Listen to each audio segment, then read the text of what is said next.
لله نحمده ونستعينه ونستغفره ونؤمن به ونتوكل عليه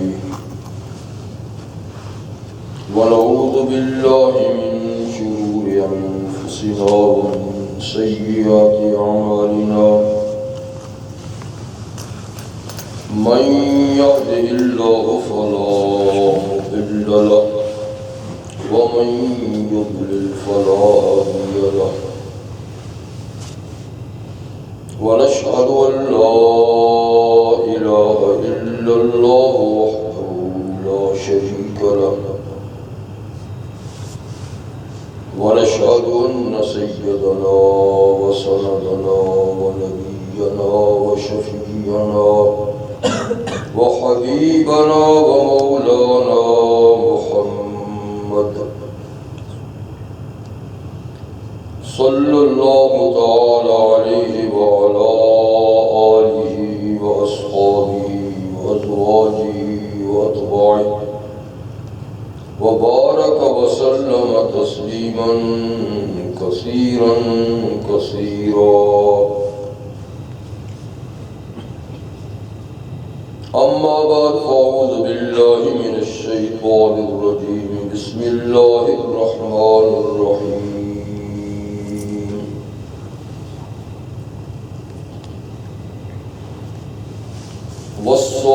والصائمين والصائمات والذاكرين الله كثيرا والذاكرات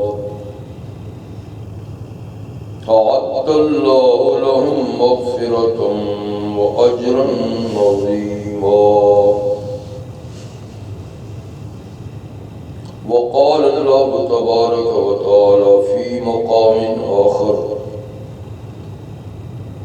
كلوا واشربوا هنيئا بما أسلفتم في الأيام الخالية.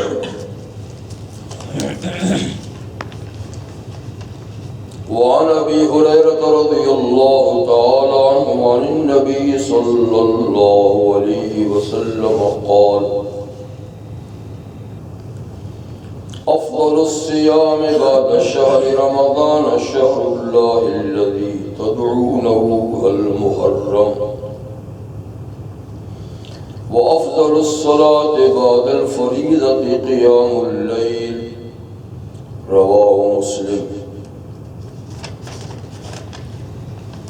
وخرج الإمام أحمد والترمذي من حديث علي رضي الله تعالى عنه أن رجلا أتى النبي صلى الله عليه وسلم فقال: يا رسول الله صلى الله عليه وسلم،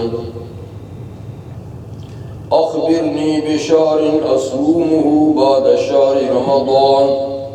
فقال رسول الله صلى الله عليه وسلم: إن كنت صائما بعد رمضان فصم المحرم، إن فإنه شهر الله،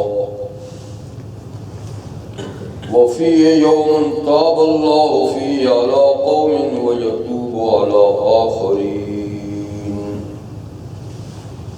عن الحسن رضي الله تعالى عنه قال: قال رسول الله صلى الله عليه وسلم: أفضل الصلاة بعد المكتوبة الصلاة في جوف الليل الأوسط، وأفضل الشهور بعد شهر رمضان المحرم، وهو شهر الله الأصم. صدق الله وصدق رسوله النبي الكريم، ونحن على ذلك لمن الشاهدين والشاكرين، والحمد لله رب العالمين.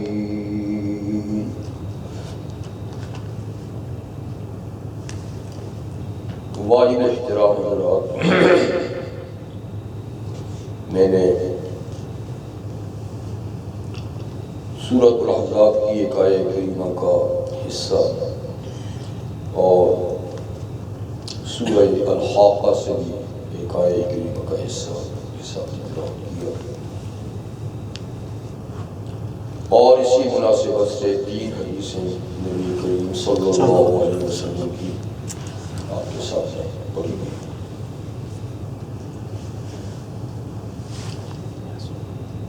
آیات کریمہ میں ارشاد ہے والصائمین والصائمات، روزہ رکھنے والے مرد اور روزہ رکھنے والی عورتیں، والذاکرین اللہ کثیرا والذاکرات، اور اللہ کو بکثرت یاد کرنے والے مرد اور عورتیں، اعد اللہ لہم مغفرۃ واجر عظیما، اللہ نے ان کے لیے سامان بخشش تیار کر رکھا ہے اور اجر عظیم، یعنی روزے اور ذکر کی عبادات پر اللہ نے بخشش کا کہ ان کے گناہ معاف فرما دیں گے، اور اجر عظیم بہت بڑا ثواب ان کو عطا فرمائیں گے۔ تو 2 چیزیں اللہ نے فرمائی، مغفرت اور اجر عظیم۔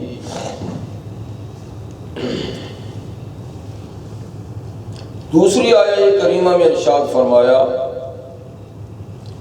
کُلُوا واشربوا ہنیئا بما اسلفتم فی الایام الخالیہ، قیامت کے دن اللہ کثرت سے روزہ رکھنے والوں کو فرمائیں گے کہ آج کھاؤ اور پیو رچتا بچتا، یعنی خوب ہضم ہونے والا خوش ذائقہ، خوب کھاؤ اور پیو بسبب اس کے جو تم نے ماضی میں گزشتہ زمانے میں دنیا کی زندگی میں نیک عمل کیے تھے، تو اس کے بدلے میں آج خوب کھاؤ پیو۔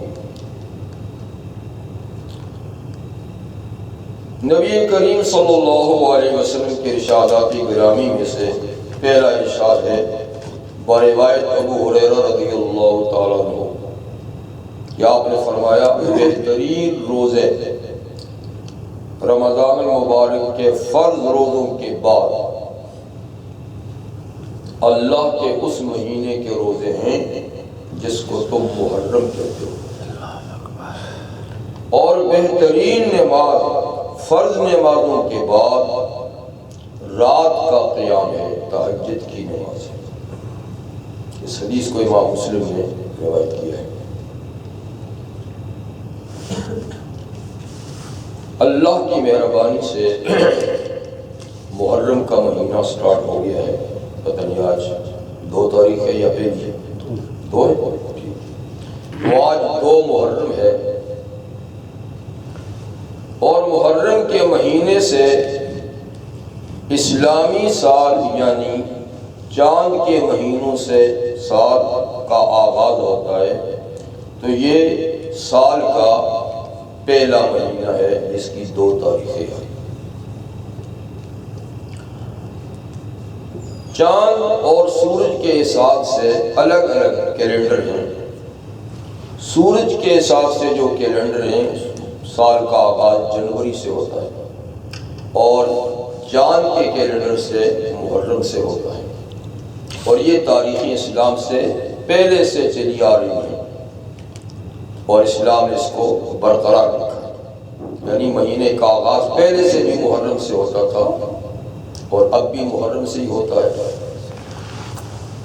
لیکن قمری سال کو اسلامی سال اس لیے کہتے ہیں کہ اسلامی عبادات اور احکامات کا تعلق چاند کے مہینوں سے ہے، اس لیے اس سال کو اسلامی سال بھی کہہ دیتے ہیں، ورنہ یہ نہیں کہ کوئی اسلام نے اس کو شروع کیا ہے، یہ شروع پہلے سے چلا آ رہا تھا۔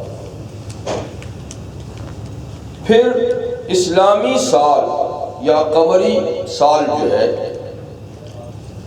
یہ اس میں جو اسلام نے تبدیلی لائی ہے تو وہ سن کے لحاظ سے، کہ سن پہلے اور مختلف سنیں چلتی تھی، اور اسلام کے قریب زمانے میں جو سن چلتی تھی وہ اس تاریخی واقعے سے کہ جس میں ابرہ نے یمن کے حاکم نے بیت اللہ پر چڑھائی کی تھی، اس کو گرانے کے لیے، اور وہ ناکام رہا۔ تو اتنا بڑا حادثہ ہوا کہ بیت اللہ کو گرانے کے لیے ایک شخص نے فوج کشی کی، اور مکہ والوں میں اس کے دفاع کی استطاعت نہیں تھی، تو اللہ نے محض اپنی قدرت سے پرندوں کو بھیج کر اس فوج کو تہس نہس کر دیا اور اپنے گھر کی حفاظت فرمائی۔ یہ چونکہ عظیم الشان تاریخی واقعہ تھا اور بیت اللہ کے تحفظ کا بہت بڑا معجزہ تھا، اس لیے آل مکہ نے اسی سال کو اپنی سن کی بنیاد بنا دیا تھا۔ اس سے پہلے اور سن کی بنیادیں تھیں، لیکن جب اسلام دنیا میں آیا تو نبی کریم صلی اللہ علیہ وسلم کا پورا دور اسی طرح چلا گیا۔ آپ نے کوئی جدید سن مقرر نہیں کی، وہی اصحاب الفیل کا واقعہ بطور سن کے چلتا رہا۔ ابو بکر صدیق رضی اللہ عنہ کے زمانے میں بھی وہی سن چلتی رہی، اور عمر ابن خطاب رضی اللہ عنہ کے خلافت کا زمانہ آیا تو شروع میں وہی سن تھی۔ ایک دفعہ ایسا ہوا کہ آپ کو کہیں کسی حاکم کی طرف سے لیٹر آیا، تو اس پر مہینے کا تو اندراج تھا کہ یہ خط کون سے مہینے میں لکھا گیا، تاریخ بھی تھی لیکن سن نہیں تھی۔ تو آپ کو احساس ہوا کہ تاریخ اس وقت مکمل ہوتی ہے جب سن بھی لکھی۔ اب چونکہ سن بھی چل رہی تھی تو آپ کے ذہن میں یہ بات آئی کہ اسلام کا عروج حاصل ہے، ترقی حاصل ہے، اور ساری دنیا میں اسلام کا ڈنکا بج رہا ہے، اسلام کا اقتدار ہے، تو پھر اسلام کی اپنی سن کیوں نہ ہو؟ اس پر صحابہ اکرام کی میٹنگ طلب کی گئی اور یہ بات رکھی کہ ہمیں اپنی سن مقرر کرنی چاہیے۔ ظاہر بات ہے کہ سن کا آغاز کسی ایسے مشہور و معروف یا انقلابی تاریخ سے ہونا چاہیے، عام واقعات سے تو نہیں ہوتا، خاص واقعے سے ہوتا ہے۔ تو بحث مباحثے کے بعد طے ہوا کہ رحمت عالم صلی اللہ علیہ وسلم کے ہجرت کے واقعے کو سن کی بنیاد بنانا چاہیے، اس لیے کہ نبی کریم صلی اللہ علیہ وسلم کی ہجرت جو مکہ سے مدینہ ہوئی، یہ اسلام کے لیے بہت بڑا انقلابی واقعہ تھا۔ مسلمانوں پر سے غلامی کا دور ختم ہوا، آزادی کا دور شروع ہوا، اور اسلام کی نشر، اسلام کی ترقی کے لیے ہجرت سے دروازے کھلے۔ تو اس لیے یہ ایک اہم واقعہ ہے، اس کو سن کی بنیاد بنانا چاہیے۔ تو چنانچہ طے ہوا کہ آئندہ اسلام کی سن یعنی ہجرت کے واقعے کو قرار دیا جائے گا، تو اب اس کے بعد سن ہجری اس کو کہا جائے گا، یہ اسلامی سن۔ تو رحمت عالم صلی اللہ علیہ وسلم کے مکہ سے مدینہ ہجرت کر جانے کو اب کتنا زمانہ ہو گیا؟ 1400 سال ہو کر 33 سال گزر چکے ہیں، اور 34ویں سال کی آج 2 تاریخ۔ تو گویا حضور صلی اللہ علیہ وسلم کے مکہ سے مدینہ ہجرت کرنے کو 1433 سال اور 2 دن آج ہو گئے۔ اب یہ سن 34 شروع ہے۔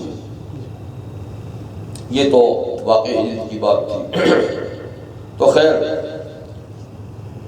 یہ ہجرت کا واقعہ تھا، اور سن ہجری کی آج 1434 کا سال شروع ہو چکا ہے۔ تو نئے سال کی آمد اللہ تعالی ہم سب آل اسلام کے لیے بابرکت بنائیں، اس نئے سال کو پورے عالم اسلام کے لیے امن اور خوشحالی کا سال اللہ تعالی قرار دیں۔ یوں بھی حکم ہے کہ جب چاند دیکھو تو امن اور سلامتی کی دعا کیا کرو، جب بھی چاند دیکھو تو امن اور سلامتی کی دعا کیا کرو۔ پھر یہ کہ دوسری بات، جیسے میں نے عرض کیا کہ سن کے ساتھ سال کا آغاز محرم کے مہینے سے، اور یہ پہلے سے چلا آ رہا ہے۔ محرم کا معنی ہے لائق احترام، عزت والا۔ تو آپ کو معلوم ہے کہ اللہ تعالیٰ نے سال کے اندر 4 مہینے ایسے ہیں جن کو خاص طور پر عزت اور احترام کے مہینے قرار دیا۔ منہا اربعۃ الحرم، کہ سال کے 12 مہینوں میں 4 حرمت اور عزت والے مہینے۔ یہ اللہ کی مرضی ہے، اس کی مخلوق ہے، اپنی مخلوق میں سے جس کو جو مقام اور درجہ وہ دینا چاہے دے۔ دنوں میں جس دن کو برتری عطا فرمائے، راتوں میں سے جس رات کو برتری عطا فرمائے، مہینوں میں جس مہینے کو برتری عطا فرمائے، مالک مختار ہے۔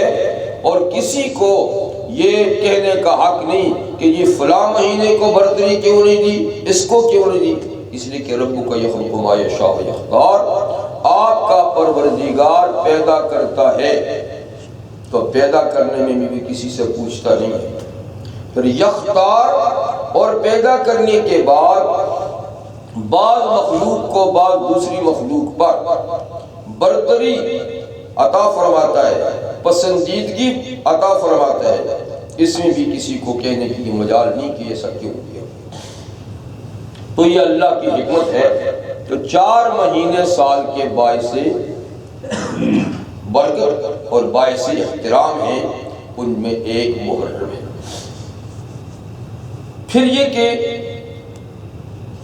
اہل علم کے اس میں اقوال ہیں کہ ان 4 مہینوں کی برتری بالکل یکساں ہے، ایک ہی جیسا مرتبہ ہے چاروں کا، یا اس میں بھی کوئی کمی بیشی ہے۔ تو سب اہل علم اس بارے میں اس کے قائل ہیں کہ 4 مہینے بالکل یکساں نہیں، ان میں بھی کمتری برتری ہے۔ پھر کمتری برتری میں سب سے برتر مہینہ 4 میں کون سا ہے؟ لیکن یاد رکھیے کہ یہ کمتری یا برتری رمضان المبارک کے علاوہ ہے۔ رمضان تو سید الشہور ہے، وہ تو سارے مہینوں کا سردار ہے۔ اس کے بعد جو یہ 4 مہینے ہیں تو اس میں کون زیادہ برتر ہے؟ تو بعض اہل علم کا خیال ہے کہ محرم کا مہینہ 4 لائق احترام مہینوں میں زیادہ حرمت اور زیادہ عزت والا ہے۔ امام حسن بصری رحمہ اللہ اور کچھ اہل علم اسی کے قائل ہیں، لیکن بعض دیگر اہل علم کہتے ہیں کہ ذوالحجہ کا مہینہ جو اس سے پہلے گزرا ہے وہ 4 میں زیادہ برتر ہے۔ قدر قلیل بہت کم لوگ ہیں جو کہتے ہیں کہ رجب سب سے افضل ہے۔ یعنی اقوال میں یہ 2 قول البتہ وزنی ہیں کہ محرم زیادہ افضل ہے یا ذوالحجہ، لیکن جو رجب کے بارے میں قول ہے وہ انتہائی کمزور قسم کا قول ہے۔ تو بہرحال جو بھی صورت ہے، ایک مہینہ گزر چکا، 12واں مہینہ، اور اب یہ پہلا مہینہ سال کا شروع ہو چکا ہے، اور یہ دونوں ترتیب عزت اور حرمت کے لحاظ سے باقی 2 مہینوں پر برتری رکھتے ہیں۔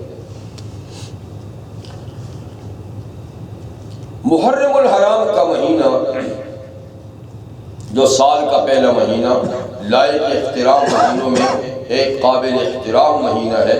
قرآن حکیم میں حق تعالی شانہ ان عزت والے مہینوں کے بارے میں ارشاد فرماتے ہیں فَلَا تَظْلِمُوا فِيهِنَّ أَنفُسَكُمْ۔ گناہ اپنے اوپر ظلم ہے، اس لیے کہ ہر آدمی اپنے گناہ کی سزا خود بھگتے گا، جی تو گناہ بہرحال اپنے حق میں ظلم ہے، اور کوئی عقل مند آدمی اپنے اوپر ظلم برداشت نہیں کرتا، گناہ کر کے اپنے اوپر ظلم نہیں برداشت کرتا۔ ہاں نادانی میں گناہ ہو جائے لیکن جان بوجھ کے کوئی گناہ کرے اور یہ سمجھے کہ اس گناہ کا وبال ان پہ پڑے گا تو عقل و شعور رکھنے والا آدمی کبھی ایسا نہیں کرے گا۔ ہاں اس وقت عقل پہ پردہ پڑ جائے تو بات الگ ہے، اور جتنے گناہ ہوتے ہیں وہ دراصل عقل پہ پردہ پڑنے کی وجہ سے ہی ہوتے ہیں، ورنہ کون مسلمان ہے جو نہیں جانتا کہ گناہ کا وبال مجھے کیسا بھگتنا ہوگا۔ تو خیر، گناہ ظلم، اور کبھی بھی اپنے اوپر، جیسے دوسروں پہ ظلم حرام ہے، اپنے اوپر بھی ظلم حرام ہے۔ کبھی ظلم نہیں کرنا چاہیے، کبھی گناہ نہیں کرنا چاہیے، لیکن گناہوں کی نحوست کبھی وقت کے لحاظ سے بڑھ جاتی ہے۔ وقت کے لحاظ سے گناہ کی نحوست بڑھ جاتی ہے، یعنی ایک وقت میں آپ گناہ کریں تو اتنا منحوس نہیں ہوگا جتنا کہ دوسرے وقت میں کریں تو زیادہ منحوس ہوگا۔ تو اسی طریقے سے فرمایا فَلَا تَظْلِمُوا فِيهِنَّ أَنفُسَكُمْ، کہ گناہ ظلم ہے اور کبھی بھی گناہ نہیں کرنا چاہیے، لیکن بالخصوص ان 4 مہینوں میں جن کو اللہ نے عزت اور شرف عطا فرمایا ہے، ان میں کوئی گناہ کر کے اپنے اوپر ظلم مت کرنا، اس لیے کہ اس وقت ان مہینوں میں گناہ کا وبال دوسرے مہینوں کی نسبت سے زیادہ ہوگا۔ تو پہلی بات تو یہ ہے کہ ہمیں گناہ سے بہرحال اپنے آپ کو بچانا چاہیے، یہ اپنے اوپر رحم کرنا ہے، اپنے اوپر رحم کرنا ہے، اور خاص طور پہ جو مخصوص مہینے یا مخصوص دن یا مخصوص وقت جس میں کسی گناہ کی نحوست بڑھ جاتی ہے، اس میں تو خاص اہتمام سے اپنے آپ کو گناہوں سے بچانا چاہیے۔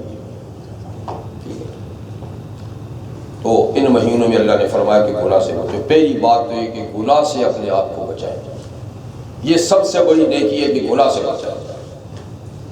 دوسری چیز پھر یہ ہے کہ خاص اوقات جو ہیں، چونکہ ان میں جیسے گناہ کی نحوست زیادہ ہے تو اس میں نیکی کی ویلیو بھی زیادہ ہے، تو خاص طور پر ایسے مہینے، ایسے دن، ایسے وقت جو اللہ تعالیٰ کے یہاں خاص شرف رکھتے ہیں، عزت رکھتے ہیں، ان میں بڑھ چڑھ کے نیکی کا عمل کرنا چاہیے تاکہ زیادہ سے زیادہ نیکی کا سرمایہ اکٹھا کیا جا سکے۔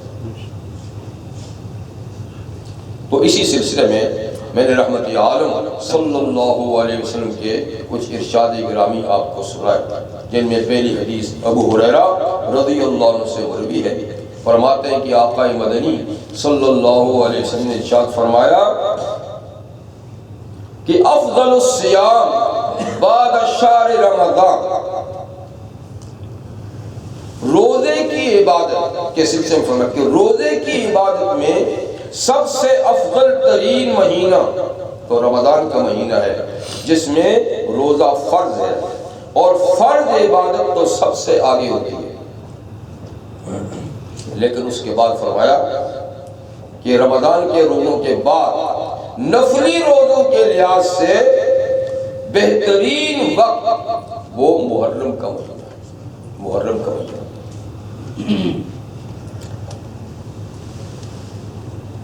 محرم کے مہینے میں روزے سب سے افضل ہیں، اس معنی کے لحاظ سے کہ کوئی آدمی رمضان المبارک کے علاوہ کسی مہینے کے اندر پورے مہینے کے روزے رکھتا ہے، تب تو محرم سے افضل کوئی دوسرا مہینہ نہیں۔ لیکن کچھ روزوں کے لحاظ سے تو محرم کے علاوہ کچھ روزے اور ایسے ہیں جو محرم کے روزوں سے افضل ہیں، لیکن مجموعی لحاظ سے پورے مہینے کے اگر کوئی نفل روزے رکھے تو محرم سے زیادہ افضل مہینہ کوئی دوسرا نہیں۔ اس لیے کہ حضرت علی رضی اللہ عنہ سے روایت ہے کہ ایک صاحب نبی کریم صلی اللہ علیہ وسلم کی خدمت میں آئے اور انہوں نے آقا صلی اللہ علیہ وسلم سے عرض کی کہ اخبرنی بشہر اصوم بعد شہر رمضان، یا آقا آپ مجھے بتائیے کوئی ایسا مہینہ بتائیے کہ رمضان المبارک کے بعد میں اس پورے مہینے کے روزے رکھوں اور باقی مہینوں کی نسبت سے وہ روزوں کے لحاظ سے افضل ہو، ایسا مہینہ رمضان کے بعد بتائیں۔ فقال رسول اللہ صلی اللہ علیہ وسلم ان کنت صائما بعد رمضان فصم المحرم۔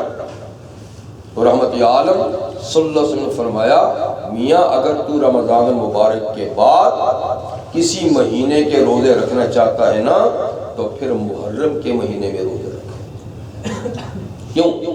انہ شہر اللہ، اس لیے کہ یہ اللہ کا مہینہ ہے، یہ اللہ کا مہینہ ہے۔ دیکھیے مہینے تو سارے اللہ کے ہیں، اور یہ کہ محرم سے بھی زیادہ افضل اور برتر رمضان کا مہینہ ہے، لیکن رمضان کے بعد جس مہینے کی نسبت اللہ نے اپنی طرف کی وہ محرم کا مہینہ ہے۔ تو اس نسبت سے صرف اس مہینے کا مقام بڑھانا مقصود ہے، مرتبہ، یہ مقصد نہیں کہ اور مہینے اللہ کے نہیں ہے، یہ اللہ کا مہینہ ہے۔ مہینے تو سارے اللہ کے، دن اس کے ہیں، راتیں اس کی، صرف اس کی فضیلت بتانے کے لیے کہا کہ انہ شہر اللہ، اور فرمایا کہ فی یوم تاب اللہ فی علی قوم فیتوب علی آخرین، اس مبارک مہینے میں ایک ایسا دن ہے کہ اللہ تعالیٰ نے ایک قوم کی توبہ قبول کی تھی، ایک قوم کی توبہ قبول کی تھی، اور اللہ دوسری قوموں کی توبہ بھی اس مہینے میں قبول فرمائے گا۔ تو اس میں اشارہ ہے حضرت یونس علیہ السلام کی قوم کی طرف کہ یونس علیہ السلام نینوا والوں کے پاس نبی بنا کر بھیجے گئے جو عراق میں ہے۔ آپ نے قوم کو تبلیغ کی لیکن ان پر کوئی اثر نہیں ہوا، اور کوئی آپ کی تبلیغ سے متاثر نہیں ہوا، آپ پر ایمان نہیں لایا۔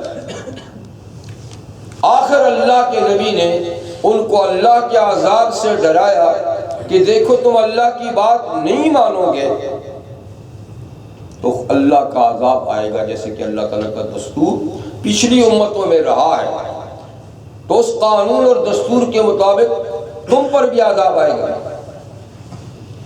یہاں تک کہ انہوں نے ایک اندازہ لگایا اور اس اندازے کے مطابق ان کو اللہ کے عذاب سے ڈرانے کے بعد انہوں نے وہ بستی چھوڑ دی، چلے گئے۔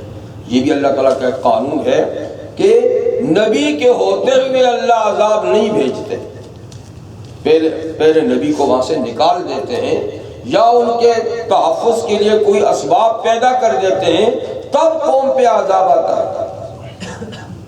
تو اسی سابقہ دستور اور قانون کے تحت آپ نے بستی چھوڑ دی۔ آپ کا یہ عمل اللہ کو پسند نہ آیا کہ ابھی میں نے تو کہا ہی نہیں تھا جانے کا، آپ پہلے ہی چل دیے۔ تو اس پر کچھ ان پر بھی عتاب ہوا جی، اور انہیں کچھ وقت تک مچھلی کے پیٹ میں رکھا گیا اور پھر رہا کیا گیا۔ لیکن چونکہ وہ چلے گئے تھے، ان کے جانے کے بعد اچانک عذاب کے آثار نمودار ہوئے، ظاہر ہوئے۔ قوم کی خوش قسمتی تھی کہ وہ سمجھ گئے کہ اللہ کے بندے نے ٹھیک بات کہی تھی، دیکھو یہ آثار آ رہے ہیں، سیاہ بادل آ رہے ہیں۔ ایک دم سارے کے سارے لوگ اپنے شہر سے نکلے، پوری کی پوری آبادی، یہاں تک کہ جانوروں کو بھی گھروں سے نکال دیا۔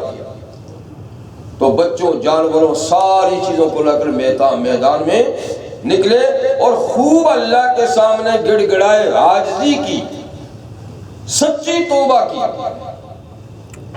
تو ان پر یہ آیا ہوا عذاب ٹل گیا، اللہ نے عذاب پھیر دیا۔ اور جب حضرت یونس علیہ السلام پر عتاب کا وقت پورا ہوا، ان کو اللہ تعالیٰ نے دوبارہ ان کے پاس بھیجا۔ اب وہ آئے اور انہوں نے خیر مقدم کیا، خوش آمدید کہا، اور وہ لوگ ایک عرصے تک پھر دوبارہ رہے۔ تو اسی کی طرف اشارہ ہے کہ اس دن، یہ عاشور کا دن تھا، 10 محرم کا دن تھا، اللہ تعالیٰ نے ان کی توبہ قبول کی، فرمایا ان کی توبہ قبول کی، اور اللہ دوسروں کی توبہ بھی اس دن قبول کرے گا۔ جو بھی اس دن توبہ کرے گا اللہ اس کی، تو توبہ کے قبول ہونے کے لیے دراصل کسی وقت کی پابندی اللہ نے رکھی بھی نہیں ہے کہ مسلمان جب بھی اخلاص کے ساتھ اللہ کی طرف متوجہ ہو، دن میں ہو، رات میں ہو، کسی دن میں ہو، کسی مہینے میں ہو، اور سچی توبہ کرے تو اللہ تعالیٰ توبہ قبول فرما لے گا۔ لیکن خاص طور پہ اگر مقدس ترین دن میں اور مقدس ترین وقت میں وہ توبہ کرے تو اس وقت کی توبہ اور بھی جلدی قبول ہو جاتی ہے۔ تو وہ اس مبارک مہینے میں اور اس مبارک مہینے کی اس خاص تاریخ جو یعنی عاشور کا دن ہے 10 محرم کا، اس دن اللہ تعالیٰ توبہ قبول فرماتے ہیں۔ تو ہمیں بھی چاہیے کہ اس مبارک مہینے کا احترام کریں، نیک اعمال کے ساتھ اس کا استقبال کریں، گناہوں سے اجتناب کریں، سچی اللہ تعالیٰ کے سامنے توبہ کریں، خاص طور پہ یوم عاشور میں توبہ کریں تاکہ اللہ تعالیٰ ہمارے اگلے پچھلے سارے گناہوں کو معاف فرما کے پاک صاف بنائے۔ تو محرم کا مہینہ اور اس کا یوم عاشور یہ بالکل قابل احترام اور لائق التزام ہے کہ ہم اس کو نیک اعمال کے ساتھ اس کا استقبال کریں۔ تو رحمت عالم صلی اللہ علیہ وسلم نے ارشاد فرمایا کہ رمضان المبارک کے بعد محرم کا مہینہ نفلی روزوں کے لیے بہترین وقت ہے۔ اب یہ ایک سوال پیدا ہوتا ہے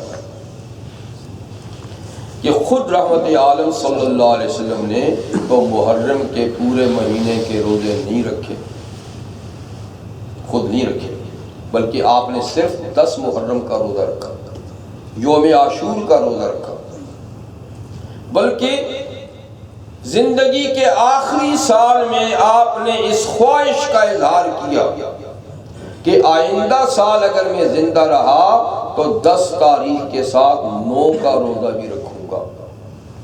تو گیا زندگی بھر رکھا تو ایک ہی روزہ ہے، البتہ زندگی کے آخری سال ایک اور روزہ رکھنے کی خواہش کا اظہار کیا، لیکن وہ وقت ہی آپ کے پاس نہیں آیا، تو خود گویا آپ نے ایک ہی روزہ رکھا، یا خواہش کو ملائے تو 2 روزے بنتے ہیں، جبکہ حدیث میں فرمایا کہ پورا مہینے کا روزہ، پورے مہینے کا روزہ یہ رمضان کے بعد افضل ترین روزہ ہے۔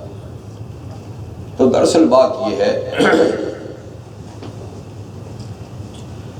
کہ نفلی روزوں کی حیثیت 2 ہے،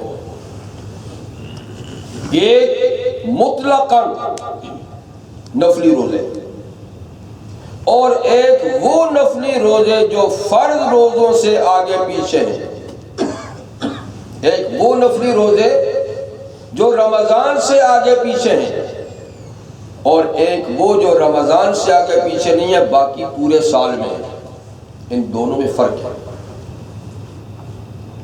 جو یہ اسی طرح کا فرض ہے، یعنی فرق ہے کہ جیسے وہ نماز جو فرض نماز سے آگے یا پیچھے پڑھتے ہیں ہے تو وہ بھی نفل ہے، ایک وہ نماز جو فرض نماز سے آگے پیچھے نہیں پڑھتے، دیگر اوقات اور وقتوں میں پڑھتے ہیں تو وہ بھی نفل ہے۔ اس نفل کو نفل ہی کہتے ہیں ہم اپنی زبان میں، اور جو فرضوں سے آگے پیچھے نفل پڑھتے ہیں اس کو ہم اپنی زبان میں سنت مؤکدہ کہتے ہیں، یہ بھی نفل ہے، اس لیے کہ ہر فرض کے علاوہ نماز نفل ہے، فرض کے بعد علاوہ نماز نفل ہے، لیکن جو فرضوں سے آگے پیچھے ہیں ان کو کیا کہتے ہیں؟ سنت مؤکدہ۔ یہ اس لیے کہتے ہیں کہ اس نماز، اس نفل نماز کا مقام اور مرتبہ عام نفلوں سے الگ ہے، عام نفلوں سے الگ ہے۔ تو بس اسی طریقے سے جو روزے رمضان المبارک سے آگے یا پیچھے رکھے جاتے ہیں، یعنی جو شعبان میں رکھے جاتے ہیں، جو شوال میں رکھے جاتے ہیں، وہ عام نفلی روزوں کی طرح نہیں، بلکہ ان کا مقام باقی عام نفلی روزوں سے زیادہ ہے۔ اس لیے رحمت عالم صلی اللہ علیہ وسلم پورے مہینے کا کچھ دن چھوڑ کر اگر روزہ رکھتے تو شعبان کا رکھتے تھے، کیونکہ نفلی روزوں میں ان کا مقام سب سے بلند ہے۔ اور یہ محرم کے جو پورے روزے ہیں یہ شعبان سے دوسرے درجے میں ہیں۔ اسی طریقے سے جو شوال کے 6 روزے ہیں یا شوال کے مہینے میں آپ 6 سے زیادہ رکھیں گے تو ان نفلی روزوں کا مقام باقی نفلی روزوں سے زیادہ ہے۔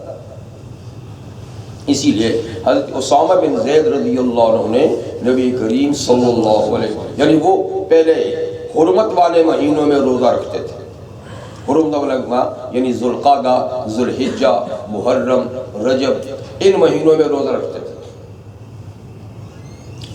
جب نبی کریم علیہ السلام کو معلوم ہوا تو آپ نے فرمایا کہ تم شوال کے روزے کیوں نہیں رکھتے؟ شوال کے روزے کیوں نہیں رکھتے؟ کیا مطلب؟ یعنی شوال کے نفلی روزے محرم یا دیگر مہینوں کے روزوں سے زیادہ برتر ہیں، اس لیے کہ وہ رمضان کے متصل بعد کا مہینہ ہے۔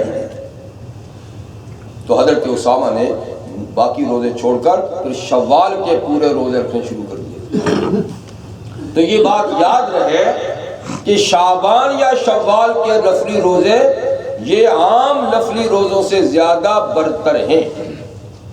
ان کو چھوڑ کر باقی مہینوں میں اگر کوئی نفلی روزہ رکھتا ہے تو محرم سے افضل کوئی نہیں، وہ بھی پورے محرم کے، اس لیے کہ کچھ روزے محرم سے افضل ہیں، جیسے کہ 9 روزے ذی الحجہ کے مہینے کے افضل ہیں، ٹھیک ہے،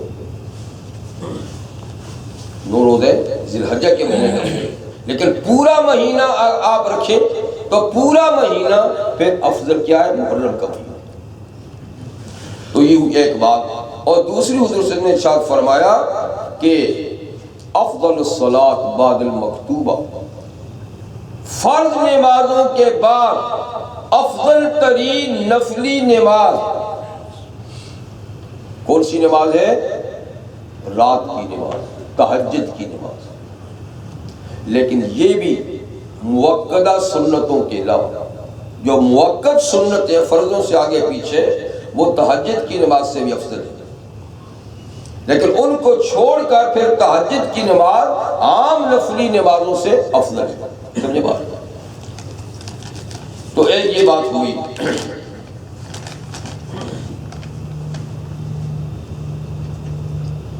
عن الحسن رضی اللہ عنہ، حسن بصری رحمۃ اللہ علیہ فرماتے ہیں کہ قال قال رسول اللہ صلی اللہ علیہ وسلم افضل الصلاة بعد المکتوبہ الصلاة فی جوف اللیل الاوسط، بہترین نفلی نماز فرض نمازوں کے بعد وہ ہے جو فی جوف اللیل الاوسط، رات کے درمیانی حصے میں پڑھی جاتی ہے، یعنی تہجد کی نماز۔ اور افضل الشہور بعد شہر رمضان المحرم وہ شہر اللہ الاسم، اور بہترین فضیلت والا مہینہ رمضان کے بعد وہ محرم کا مہینہ ہے نفلی روزوں کے لیے، جس کو کہتے ہیں شہر اللہ الاسم۔ اسم کا معنی ہے بہت زیادہ لائق احترام، بہت زیادہ لائق احترام۔ حدیث نمبر 4 یہ ہے کہ حق تعالی شان فرماتے ہیں ابن آدم اذکرنی من اول النہار ساعتاً ومن آخر النہار ساعتاً اغفر لک ما بین ذلک الا الکبائر او تتوب عنہا، او کما قال النبی صلی اللہ علیہ وسلم۔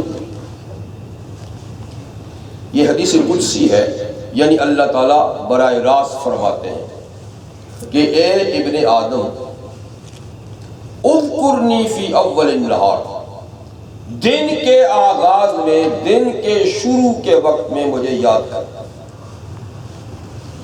کتنا یاد کر؟ ساتھ تھوڑی دیر یاد کر، جتنا تیرے پاس وقت ہے یاد کر۔ تو بہرحال دن کے آغاز میں صبح کے وقت تھوڑی دیر مجھے یاد کر، میرا ذکر کر۔ ومن آخر النہار ساعتاً، اور دن کے آخر میں بھی تھوڑی دیر ذرا مجھے یاد کر، شروع میں بھی تھوڑی دیر۔ یہ دیکھیے نفلی عبادت کا ذکر ہے، فرض عبادت تو مقررہ وقت میں آپ کو کرنی ہے، نفلی عبادت میں صبح تھوڑی دیر یاد کر لے اور آخر میں دن کے آخر میں تھوڑی دیر مجھے یاد کر لے تو کیا ہوگا؟ اغفر لک ما بین ذالک، بیچ کے وقت کو میں یوں ہی معاف کر دوں. میں یہ نہیں کہوں گا تم نے سارا دن مجھے یاد کیوں نہیں کیا، میں تو اول آخر کو دیکھوں گا، اول آخر کو. اسی موضوع کی ایک اور حدیث ہے جس میں فرمایا گیا کہ جب اعمال کے محافظ فرشتے، اعمال لکھنے والے فرشتے عمل کی ڈائری اللہ کے سامنے پیش کرتے ہیں رات کو یا صبح کے وقت یا ہفتہ واری، تو اللہ تعالیٰ ڈائری کے شروع اور آخر کو دیکھتے ہیں، ساری کو نہیں دیکھتے. فرماتے ہیں اول اگر عبادت ہے، آخر میں عبادت ہے، تو اللہ فرماتے ہیں جیسے کہ سارا دن اس نے عبادت کر لی تو سب کی مغفرت کا فیصلہ کر دیتے. تو کتنی اللہ کی طرف سے ہمارے لیے سہولتیں ہیں کہ تھوڑی سی یاد بھی کر لیں آغاز دن میں، انتہائی دن میں، تو بیچ کے اوقات میں اگر یاد نہیں کر سکے، کسی اور کام میں مصروف رہے، تو وہ بھی ذکر میں اللہ شمار کر دیتے ہیں. جیسے اس بندے نے سارا دن ہی میرا ذکر کیا. روزانہ کے لیے جیسے یہ قاعدہ ہے، تو اہل علم کہتے ہیں سالانہ رپورٹ کے لیے بھی یہی قاعدہ ہے. سالانہ رپورٹ کا مطلب یہ ہے کہ 12ویں مہینے میں، جو پچھلا مہینہ گزر چکا ہے جی، 12واں مہینہ جو ذی الحجہ کا ہے، اگر اس میں اللہ تعالیٰ کو خوب یاد کر لیا جائے اور اگلے سال کا ابتدا جیسے یہ محرم کا مہینہ شروع ہوا، تو محرم کے مہینے میں اللہ کو یاد کر لیا اور سال کے آخر والے مہینے میں، تو اللہ تعالیٰ بیچ کے مہینوں کی کوتاہی کو بھی معاف کر دیتے ہیں. اور چلو اس نے سال کے اول اور آخر میں تو مجھے یاد کیا ہے، لیکن یہ قاعدہ نفلی عبادات کے لیے، فرضوں کے لیے نہیں ہے. تو بہرحال یہ بھی سہولت ہے کہ اللہ تعالیٰ بیچ کی کمی بیشی کو معاف فرما دے. لیکن فرما کہ الا الکبائر، کبیرہ گناہ معاف نہیں کریں گے. اور تتوبہ عنہ، تا وقت کہ اس سے توبہ نہ کر لیں. تو یہ قانون صغیرہ اور چھوٹے گناہوں کے لیے کہ از خود اللہ ان کو معاف کر دیتے ہیں اول اور آخر کی نیکیوں سے، لیکن جہاں تک کبیرہ گناہ ہیں تو ان کے لیے توبہ شرط ہے، اور توبہ جس وقت بھی کی جائے اللہ تعالیٰ اس وقت گناہ کو معاف فرما دیتے ہیں.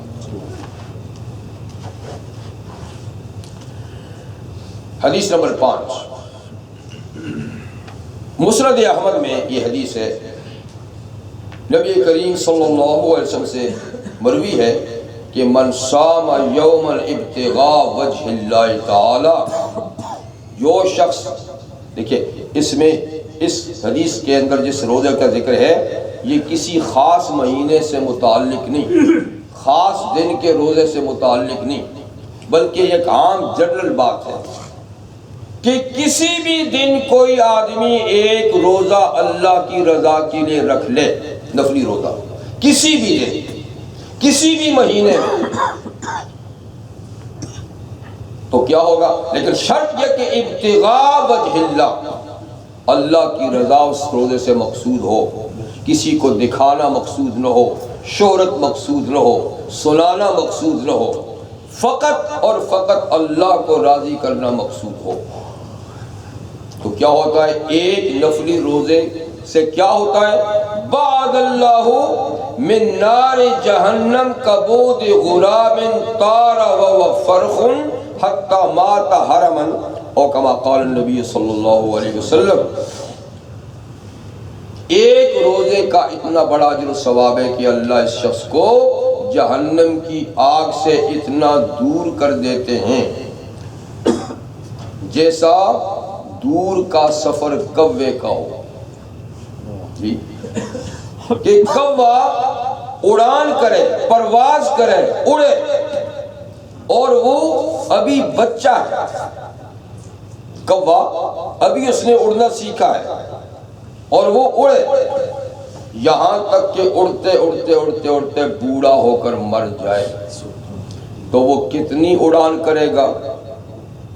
یہ اس لیے کہا کہ کوے کی اڑان بڑی مشہور ہے کہ وہ جب پرواز کرتا ہے نا تو تسلسل سے کرتا رہتا ہے، بغیر تھکاوٹ کے کرتا رہتا ہے،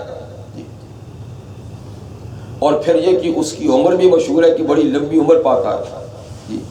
تو ایک کوا بچپن میں اس نے اڑان شروع کی اور تسلسل سے اڑتا گیا یہاں تک کہ اڑان کے درمیان وہ بوڑھا ہو گیا، اور پھر بڑھاپا آنے پر وہ مر گیا۔ تو انہیں آپ خود اندازہ لگاؤ کہ اس نے کتنی اڑان کی ہوگی، کہاں سے کہاں تک گیا ہوگا۔ یہ ایک یعنی طویل زمانے کو تمثیل سے بیان کیا گیا ہے کہ اتنا دور کر دیتے ہیں اللہ اس شخص کو ایک نفلی روزے کی وجہ سے جہنم سے، جیسے کہ بچپن میں اڑے پرندہ یعنی کوا اور بوڑھا ہو کر پرواز کے دوران مر جائے تو کتنا جائے گا، یعنی کون اندازہ لگا سکتے ہیں؟ تو اتنا اللہ تعالیٰ اس کو دور کر دیتے ہیں۔ تو ایک نفلی روزہ جو چاہے کسی مہینے میں بھی رکھیں، کسی دن کا بھی رکھیں، لیکن اللہ کی رضا کے لیے رکھیں، اگر اس کا اتنا بڑا فائدہ ہے تو آپ خود اندازہ لگائیں کہ جو روزہ کسی مقدس مہینے میں رکھا جائے گا، کسی خاص قابل احترام دن میں رکھا جائے گا، تو پھر اس کا اجر و ثواب کہاں سے کہاں چلا جائے گا۔ یہ چیزیں ایسی ہیں جہاں تک ہمارے دماغ کی رسائی نہیں، عقل کی رسائی نہیں۔ تو اللہ تعالیٰ نے اپنے فضل و کرم سے ہمیں پھر ایک دفعہ موقع دیا، نئے سال کا چاند طلوع ہو گیا جی، اور اللہ نے محرم کے مہینے قابل احترام مہینے میں ہمیں پھر پہنچا دیا، جو نفلی روزوں کے لیے بہترین، نفلی عبادات کے لیے ایک بہترین وقت ہے۔ تو ہمیں چاہیے کہ اس چاند سے فائدہ اٹھائیں، زیادہ سے زیادہ فائدہ اٹھائیں۔ تو اس میں نے پہلے عرض کر دیا تھا، پھر دوبارہ اعادہ کرتا ہوں کہ سب سے پہلی بات تو یہ ہے کہ قابل احترام مہینے میں کوئی گناہ ہم سے نہیں ہونا چاہیے۔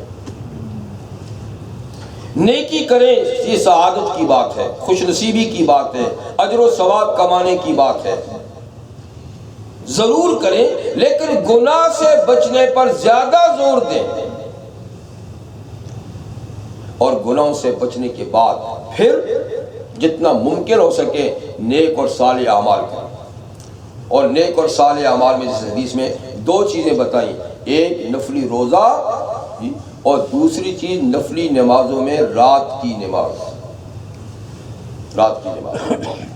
یہ داب الصالح، حدیث میں ہے کہ داب الصالحین، رات کی تہجد کی نماز، یہ ہمیشہ سے اللہ کے صالح اور نیک بندوں کا طریقہ رہا ہے۔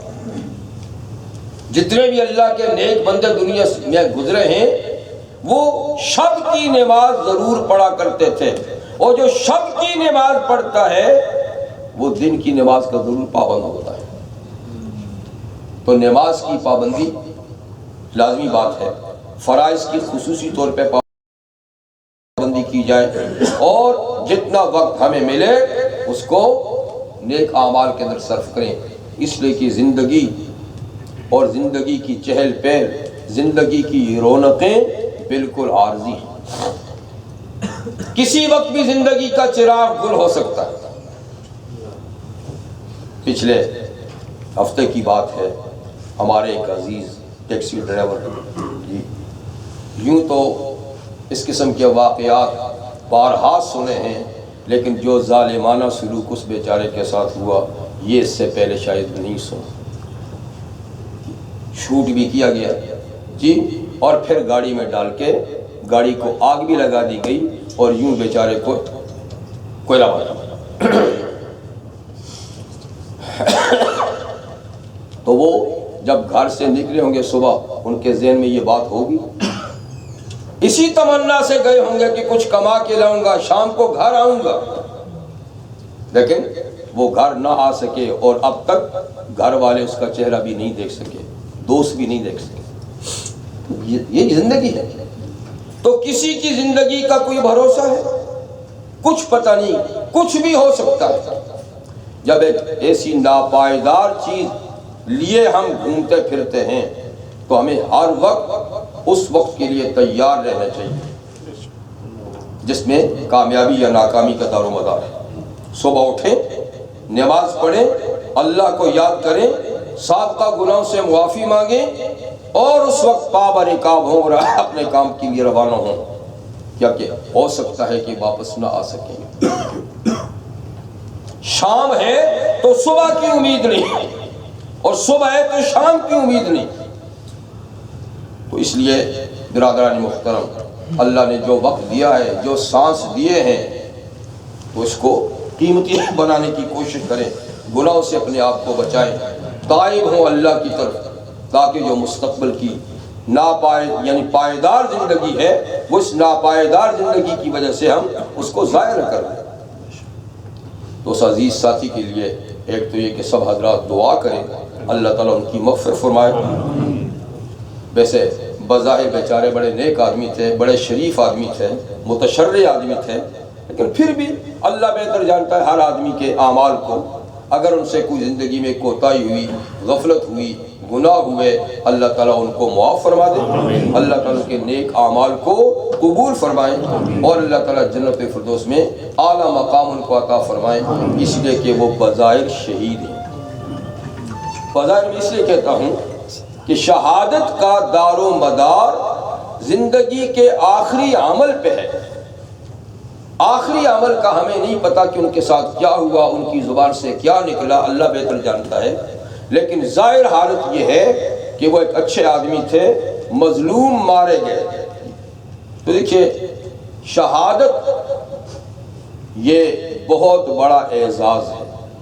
شہادت کی موت، اگرچہ دکھ تو بڑا ہوتا ہے کہ مظلوم پہ ظلم ہوا، لیکن اس کے حق میں یہ بستر کی موت اور طبی موت سے یہ موت کئی گنا زیادہ افضل ہے، اس لیے کہ شہادت کی موت افضل ترین موت ہے۔ اور شہادت کس کو کہتے ہیں؟ ایک تو یہ کہ دشمن سے مقابلے میں آدمی کی جان جائے اور دشمن کے ہاتھوں کو مر جائے، یعنی باقاعدہ شرعی جہاد اور آؤ اور مد مقابل کے ہاتھوں جو مسلمان مر جائے اس کو شہید کہتے ہیں۔ اور شہید کا حکم یہ ہے کہ اس کو انہی کپڑوں میں بغیر غسل دیے جنازہ پڑھ کے دفن کر دیا جائے۔ شہید کو غسل دینے کی ضرورت نہیں، اور وہ کپڑے اتارنے کی بھی ضرورت نہیں، وہی جو کپڑے ہیں۔ ہاں زیادہ کپڑے ہیں تو زائد کو ہٹا دیں، کرتا شلوار تک رہنے دیں، کم ہیں تو ایک آدھ چادر اس میں اور ڈال دیں، لیکن لگے ہوئے پہنے ہوئے کپڑے اور خون آلود کپڑوں کے اندر اس کو دفن کیا جاتا ہے۔ رحمت عالم صلی اللہ علیہ وسلم کا ارشاد گرامی ہے کہ شہید جب قیامت کے دن قبر سے اٹھے گا تو اس کا خون تازہ بتازہ بہہ رہا ہوگا، یعنی اسی حال میں اٹھے گا جس حال میں اس کو شہید کیا ہے، تازہ خون اس سے بہے گا۔ اور فرمایا لونہو، اس خون کا رنگ، لون الدم، خون ہی کا رنگ ہوگا، سرخ سرخ، لیکن اس کی خوشبو کستوری کی طرح ہوگی، خون سے کستوری کی خوشبو آئے گی۔ یہ اس کا اعزاز ہوگا قیامت کے دن کہ یہ مظلوم اللہ کے نام پر اس کی جان دی۔ ایک تو وہ شہید ہے، ایک وہ شہید ہے جو شہر کے اندر مرا ہوا ملا اور اس پر چوٹ کی نشان تھی کہ کسی نے مارا ہے، ہارٹ فیل نہیں ہوا، کسی نے مارا ہے، چاہے بلٹ کی نشانی یا چھری چاقو کی نشانی، اور وہ مرا پڑا جائے تو اہل علم کہتے ہیں کہ یہ بھی شہید ہے، اس لیے کہ اس کو کسی نے ظلماً مارا ہے۔ تو جو مسلمان مظلومی کے طور پہ شہر کے اندر مارا جائے وہ بھی شہید ہوتا ہے۔ اس کے علاوہ شہادت کی اور بھی کئی قسمیں ہیں، لیکن شہادت کی موت افضل ترین موت ہے۔ اور رحمت عالم صلی اللہ علیہ وسلم نے ارشاد فرمایا افضل الموت قتل الشہداء، افضل الموت قتل الشہداء، موت میں بہترین موت شہید کا مقتول ہونا ہے، یہ سب سے افضل موت ہے۔ اسی لیے حضور صلی اللہ علیہ وسلم نے اس موت کی خود بھی تمنا فرمائی تھی کہ کاش میں ایک دفعہ اللہ کے راستے میں قربان ہو جاؤں، پھر زندگی ملے تو پھر قربان ہو جاؤں، پھر زندگی ملے تو پھر قربان ہو جاؤں۔ یہ حضور کی اپنی تمنا ہے۔